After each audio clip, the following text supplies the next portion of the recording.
는 히스기야가 유월절을 지키기 위해서 준비하는 그런 장면. 원래 히스기야는 남왕국 유다의 왕이잖아요. 그런데 북왕국 백성들에게까지도 보발꾼들을 보내서 편지를 다 전달을 해요. 그래서 예루살렘으로 와라. 예루살렘에 성결케 된 성전으로 와서 다 유월절을 지키자. 근데 원래 유월절은요, 이스라엘 백성들이 애굽에서 나온 날을 기념하기 위해서 1월 14일에 지키는 것이 맞습니다. 근데 어제 본문에 보면 사람들이 많고 또 준비가 되지 않았기 때문에 2월 14일에 한 달 늦게 지켰어요. 오늘 본문에 보면 유월절을 지키기 위해서 또 다른 준비를 하게 되는데, 준비하는 장면 14절에 보면 무리가 일어나 예루살렘에 있는 제단과 향단들을 모두 제하여 기드론 시내에 던지고, 이 제단 향단은 뭐죠? 이게 아하스 왕 때 세운 우상들이 우상을 숭배하는 것들을 다 제하여 버리고, 15절 2월 14일에 유월절 양을 잡으니 제사장과 레위 사람이 부끄러워하여 뭐하고? 성결케 하고. 그러니까 유월절을 지킨다고 해서 그냥 무작정 지키는 것은 아니고요. 그래서 예루살렘에 있는 그동안에 백성들이 무지하게 섬겼던 우상을 섬기는 그런 근거, 또 심전, 이런 것들을 다 기드론 시내가에 다 갖다 버렸어요. 그리고 백성들을 불러서 한 사람 한 사람 정결 예식을 해요. 이게 굉장히 중요합니다. 정결 예식을 하고, 그 다음에 16절 거기다 줄거 놓으세요. 규례대로 그랬습니다. 규례대로 각각 자기 처소에 서고 하나님의 사람 모세의 율법을 좇아, 거기도 줄거 놓으세요. 모세의 율법을 좇아 제사장이 레위 사람의 손에서 피를 받아 뿌렸다. 그 다음에 17절 회중에 많은 사람이 성결케 하지 못한 고로 레위 사람들이 모든 부정한 사람을 위하여 유월절 양을 잡아가지고 저희로 요 앞에 성결케 했다. 워낙 많은 사람들이 한 번에 다 모였기 때문에 이 사람들을 다 성결 의식을 하기가 힘들어요. 그러니까 유월절 음식을 먹거나 유월절 양을 잡는 게 중요한 게 아니라 규례대로 해야 되거든요. 그래서 워낙 사람들이 많이 모이니까 히스기야가 지혜를 짰어요. 그 양을 잡아서 레위인들에 주고 사람들을 쭉 세놓은 다음에 이제 피를 뿌리는 거예요. 그렇게 준비를 했다. 그 다음에 이스라엘 백성들 가운데, 특별히 북왕국 이스라엘에서 온 사람들 가운데 성결치 못한 상태에서 유월절 음식을 막 먹었어요. 그러니까 이게 남왕국 유다 백성들은 그래도 히스기야 왕을 통해서 어느 정도 이제 이게 경건한 삶, 또 이 거룩한 삶이 어느 정도는 이제 준비가 된 거예요. 근데 북왕국에 있는 사람들은 워낙 하나님을 오래 떠나 있었기 때문에 이게 준비가 안 돼 있는 거예요. 그러니까 규례를 어기고 막 먹는 거예요, 음식을. 그거 아시겠죠? 그러니까 신앙생활이라는 게 이게 어느 날 하루아침에 이루어지는 게 아닙니다. 그러니까 꾸준히 지속적으로 신앙생활을 하다 보면 그게 몸에 배는 겁니다. 이게 몸에 밴다는 게 굉장히 중요한 겁니다. 거기 보세요. 17절에 보면 읽겠습니다. 18절, 18절입니다. 시작. 에브라임과 므낫세와 이사갈과 스불론. 요건 뭐죠? 북왕국 이스라엘에서 온 사람들이에요. 북왕국 이스라엘에서 온 사람들 많은 무리는 자기를 깨끗게 하지 아니하고 유월절 양을 먹어 기록한 규례에 뭐 했어요? 어겼다. 남왕국 사람들은 그래도 이제 그 레위 사람들을 통해서 워낙 많이 모였기 때문에 쭉 세워놓고 그냥 피를 막 뿌렸는데, 북왕국에서 온 사람들은 이게 몸에 배지를 않았어요. 그러니까 막 먹는 거예요. 뭐와 똑같냐면 우리가 늘 기도가 생활화된 사람은 식기도가 자연적으로 나오잖아요. 어디서나. 근데 이 기도가 생활화되지 않은 사람은요, 이 사람들이 많은 이런 식당에서는 기도 안 하고 막 먹는다고요. 그가 기도가 생활화되지 않아서 그런 거예요. 그 비슷한 거예요. 북왕국에서 온 사람들은 이게 생활화되지 않으니까 유월절 음식을 먹는데 그냥 성결 의식을 행하지도 않고 막 먹는 거예요. 그건 규례를 어긴 겁니다. 그래서 거기 보면 규례를 어긴지라 히스기야가 위하여 기도, 이게 무슨 기도일까요? 회개 기도예요. 대신해서 중보하면서 회개 기도하여 가로되 선하신 여호와여 사옵소서. 결심하고 하나님 곧 그 열조의 하나님 여호와를 구하는 아무 사람이든지 비록 성소의 결례대로 스스로 깨끗게 못하였을지라도 사옵소서. 하나님, 이 백성들이 무지해서 그랬으니 북왕국에서부터 예루살렘까지 온 것만도 참 대단합니다. 하나님, 그러니 이들의 죄를 용서해 주옵소서. 그렇게 기도한 거예요. 그랬더니 20절 시작. 여호와께서 히스기야의 기도를 들으시고 백성을 고치셨더라. 이게 이제 하나님의 자비죠. 그러니까 우리가 하나님의 뜻대로 살려고 한다고 하긴 하지만 사실 우리가 인간이 불완전하기 때문에 판단이 잘못될 수 있어요. 우리의 분별력이 또 다를 수도 있어요. 우리의 생각이 빗나갈 수도 있어요. 그래요, 안 그래요? 누구나 그렇습니다. 저도 마찬가지예요. 이게 옳다고 생각했어요. 이게 하나님의 뜻이라고 생각을 했는데 나중에 보니까 하나님의 뜻이 아니었어요. 그런 부분에 대해서 하나님께서 이렇게 내가 너의 중심을 안다 이거예요. 우리가 의도적으로 하나님의 명령을 거스리고 하나님의 규례를 어긴 것은 그건 잘못이죠.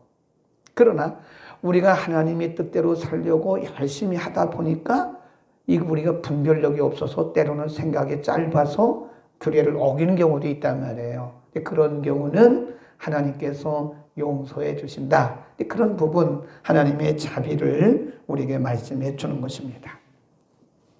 그 다음에 쭉 내가 보면요, 23절에서 27절 가운데 보면 이제 워낙 사람들이 많이 왔고요. 그리고 유월절이 그동안에 안 지켜졌었거든요. 근데 유월절 지키면서 무슨 기쁨이 회복이 됐냐면 영적인 기쁨이 회복이 된 거예요. 인간은 하나님을 교제하고 하나님을 섬길 때 참된 기쁨을 느끼게 되어 있어요. 그러니까 우리가 이 세상에서 아무리 좋은 음식을 먹어봐도 다 그게 그겁니다. 예. 그게 그거예요. 아무리 좋은 옷을 입어봐도 그게 그거예요. 아무리 좋은 집에 살아보세요. 그게 그겁니다. 그때뿐이에요. 그 인간의 진정한 만족은 영적인 만족입니다. 거기다 써놓으세요. 인간의 진정한 만족은 영적인 만족이다. 이 세상에 진정한 만족은 없어요. 그때뿐입니다. 네.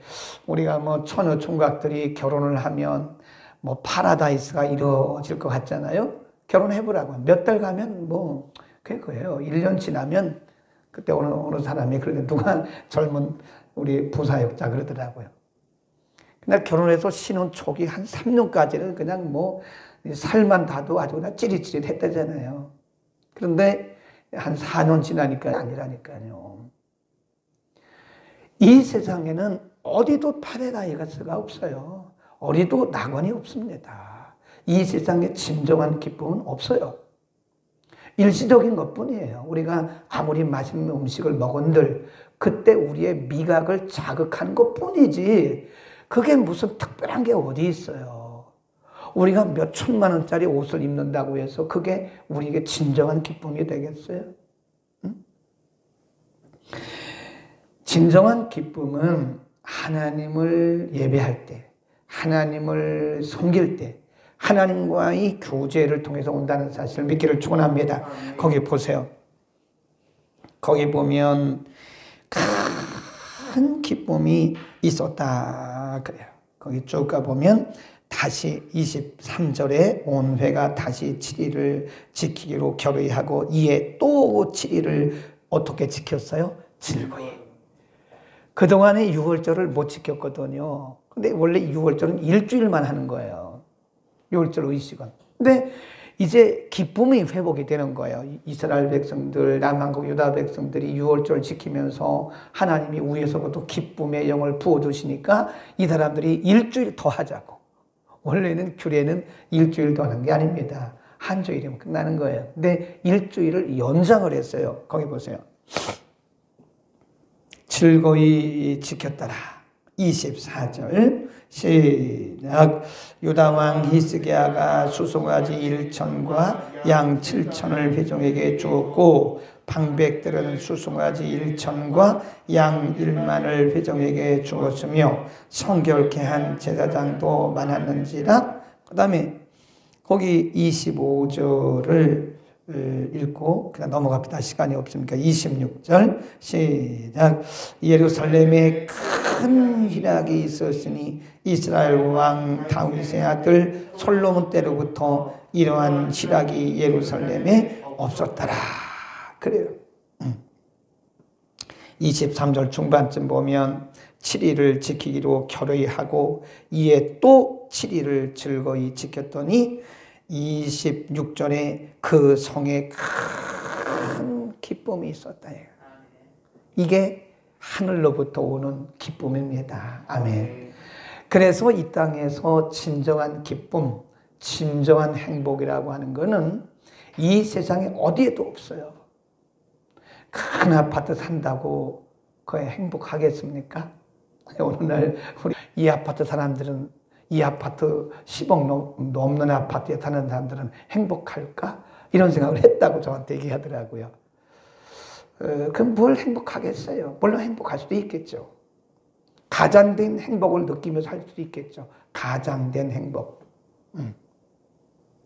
물론 그 안에도 뭐 예수 잘 믿고 행복한 사람도 있겠죠. 그러나 말하는 것은 아파트의 평수가 인간의 행복을 결정해 줄 수 없다는 거예요. 진정한 행복은 하나님 안에서 위로부터 온다는 사실을 믿기를 축원합니다.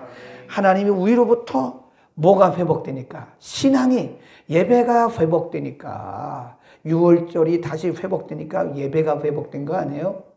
예배가 회복되니까 진정한 기쁨이 예루살렘에 아주 가득 찬 거예요. 큰 희락이 그 땅에 예루살렘에 넘쳤다. 26절에 거기다 줄 거놓으세요. 예루살렘에 큰 희락이 있었더라. 그러니까 우리 크리스찬들 중에서도요, 엉뚱한 데서 인간의 행복과 기쁨을 누리려고 하는 사람들이 있어요.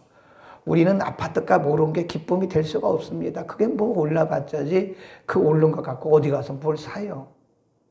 어떤 사람은 뭐 자기가 기도했더니 아파트 값이 올랐다고. 다 올랐어요. 거기만 오른 게 아니고. 평균적으로 다 올랐기 때문에 그거 갖고 못 사요. 그게 뭘 우리에게 기쁨이겠어요. 일시적으로 기쁨은 될 수 있겠죠. 재산이 늘어났으니까 일시적으로 기쁨 될 수 있으나 우리는 영적인 존재이기 때문에 본질적인 기쁨은 하나님을 예배하고 선한 일을 하는 데서 온다는 사실을 믿기를 축원합니다. 정말 인생의 행복과 기쁨을 누리기를 원한다면 선한 일을 하세요. 선한 일. 선한 일이 뭐예요? 하나님 보시기에 좋은 일을 하라고요. 응? 그럴 때 인생은 행복을 느끼는 거예요. 시인 권사님 한 분 계세요. 그 이름을 대면 여러분 다 아는데 아주 유명한 시인 권사님 한 분 계십니다. 남편이 어느 날 갑자기 돌아가셨어요. 사람이 살았다고 볼 수 있는 게 아닙니다. 건강했던 남편이 어느 날 갑자기 돌아가셨어요. 그 남편이 살아있을 때 그 권사님을 그렇게 사랑해주고 참 부부가 굉장히 아주 사랑하며 살았대잖아요. 남편이 어느 날 갑자기 돌아가시니까 이분이 2년 동안 우울증에 빠져가지고 죽으려고 그랬다잖아요. 크리스찬임에도 불구하고 죽으려고 그랬대요.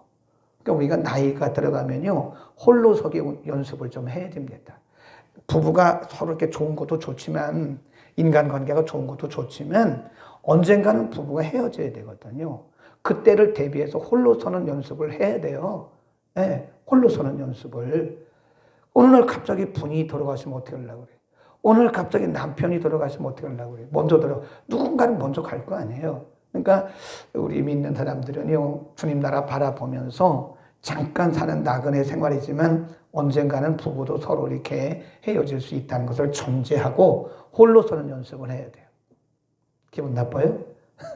그게 맞죠? 예, 홀로 서는 연습을 해야 됩니다. 근데 이 권사님이 홀로 서기를 못한 거예요. 맨날 남편만 의지하고 살았어요. 이 시를 쓰고 그러니까 여기저기 다니면서 시상 묻어내고 그런 거나 했는데 어느 날 갑자기 남편이 돌아가신 거예요. 그러니까 이분이 우울증에 빠져가지고 2년 동안 사는데 어떻게 살았는지 모른대요. 그분의 간증을 제가 직접 들었는데 2년 동안 완전히 제정신이 아니었대요. 살긴 살았는데 이건 완전히 제정신이 아니었다고. 네. 근데 어느 날 정신이 번쩍 2년 지나서 어느 날 정신이 번쩍 들더래요. 그게 하나님이 하신 거죠. 그래서 자기가 지금까지 살아온 생애를 쭉 돌아보니까 완전히 이기적인 삶을 사는 거예요. 자기밖에 모르는. 예, 시를 썼지만 자기 중심적인 시를 썼고 자기 가족 중심으로 살았지. 남을 배려하고 남을 위해서 선한 일을 하나님께서 기뻐하시고 이웃을 기쁘게 할 일을 행한 것이 하나도 없는 거예요. 그래서 그때 이분이 정신이 바짝 나더래요. 그때부터 시인인 이 권사님이 뭘 하기 시작했냐면 노인정 경로당 있잖아요. 그 무이탕 노인들 계신 그 경로당에 가가지고 목욕시키는 일을 했대잖아요. 오전에 가서 한 분, 오후에 가서 한 분, 그분들 가서 대화도 해주고 시인이니까 말을 얼마나 잘하겠어요. 이렇게 말벗도 해주고 가서 이렇게 밥도 떠먹여드리고 하는 그런 일을 하니까 이게 한 석 달쯤 하니까요. 영성이 회복이 되더래요. 영성이. 2년 동안 우울증에 걸려서 죽을 뻔했는데 이렇게 가서 노인정에 가서 무이탕 노인들 가서 목욕시켜드리고 물론 본인도 힘들죠. 근데 목욕시켜드리고 이러면서 영성이 회복된 거예요. 그때부터 기쁨이 살아나고 다시 시를 쓰는데 이제부터는 이 남을 위한 시를 썼다 그러더라고요. 여러분 인간은 하나님을 예배할 때 기쁨이 있고요. 또 한 가지는 이게 선한 일, 하나님 보시기에 선한 일, 하나님을 영화롭게 사람을 유익하게 하는 그런 일을 할 때 영성이 회복이 돼요. 기도만 한다고 영성이 있는 거 아닙니다. 섬김이 있어야 영성이 있는 거예요. 사람들이 착각하면 안 돼요. 그 무슨 뭐 기도하고 무슨 뭐 병 고치는 그런 거가 영성이라고 생각하는데 그렇지 않아요. 영성은 진정한 영성은 섬김으로부터 오는 거예요. 하나님이 보시기에 선한 일, 아멘. 얼마나 귀한지 몰라요. 예루살렘의 기쁨이 충만합니다. 뭐가 회복되니까? 예배가 회복되니까.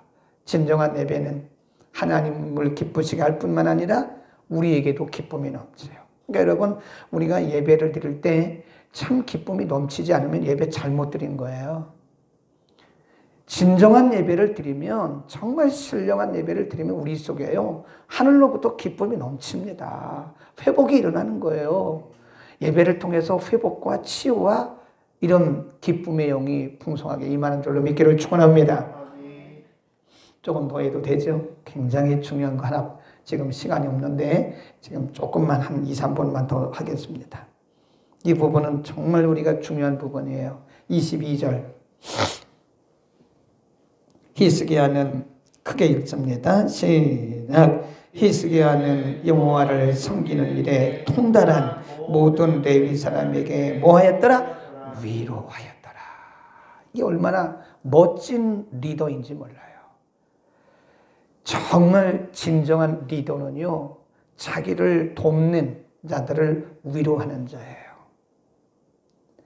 많은 사람들이 북왕국에서 왔지요. 남한국 그 유다 곳곳에서 사람들이 예루살렘에 모였는데 그 어마어마한 사람들에게 성결 의식을 하느라고 지금 레위 사람들이 얼마나 고생을 했어요. 양 잡아가지고 피 뿌리는 이 성결 의식을 하는데 정말 오랫동안 수고를 많았어요.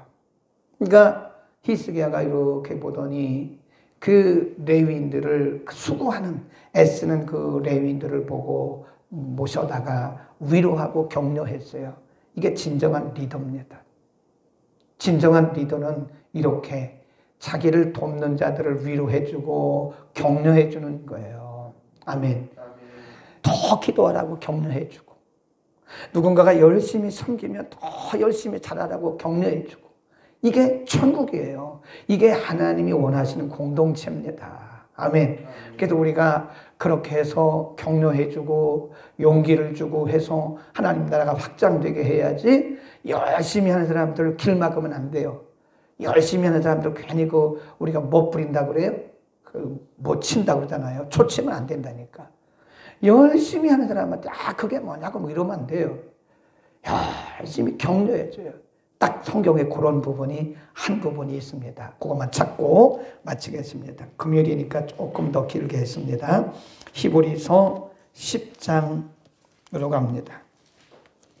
이런 말씀 우리가 서로 알아둬야 돼요. 히브리서 10장 24절입니다. 서로 거기 히브리서 10장 24줄 긋습니다. 시작. 서로 돌아보아 사랑과 선행을 뭐 하라고 그래요? 격려하라 그래요. 격려해줘라. 이 믿음의 공동체 안에서 우리가 서로 사랑과 선행을 뭐 하라고요? 격려해줘라. 이 격려라고 하는 영어 단어가 특이한 단어를 썼어요. S-P-U-R. 그래서 spur. 이 spur란 말은 고무시킨다, 촉진시킨다 그런 뜻이에요. 어떤 사람이 선한 일을 할 때 자꾸 촉진시켜줘, 더 잘할 수 있도록 칭찬해주고 밀어주고 도와주는 거예요. 그게 spur라고 하는 단어예요. 우리 주변에 누구라도 열심히 하고 선한 일을 하는 사람이 있으면 우리가 고무시켜주고 격려해주고 위로주는 것이, 그것이 하나님의 나라를 이 땅에 이루어가는 것입니다. 기도하겠습니다. 거룩하신 우리 아버지, 오늘 히스기야를 중심으로 해서 북왕국에서 온 이스라엘 백성들, 남왕국의 유다 백성들이 함께 유월절을 지키는 준비하는 모든 과정들을 통해서 우리에게 주신 여러 가지 은혜를 진심으로 감사합니다. 인간의 참된 기쁨과 행복은 하나님을 예배하고 하나님과의 관계가 바로 될 때 있음을 우리가 분명히 믿습니다. 가장된 이 세상에 포장된 거짓 행복에 속지 말게 하시고 하나님을 온전히 예배하고 섬김으로 이 땅에 있는 동안 참 행복과 만족을 누리도록 우리 모두를 축복하시고, 히스기야가 레위 사람들을 위로하고 격려했던 것처럼 우리가 서로 돌아보아 사랑과 선행을 격려하며 이 땅의 아름다운 하나님의 나라를 이루어가게 하여 주옵소서. 예수 그리스도의 이름으로 기도드립니다. 아멘.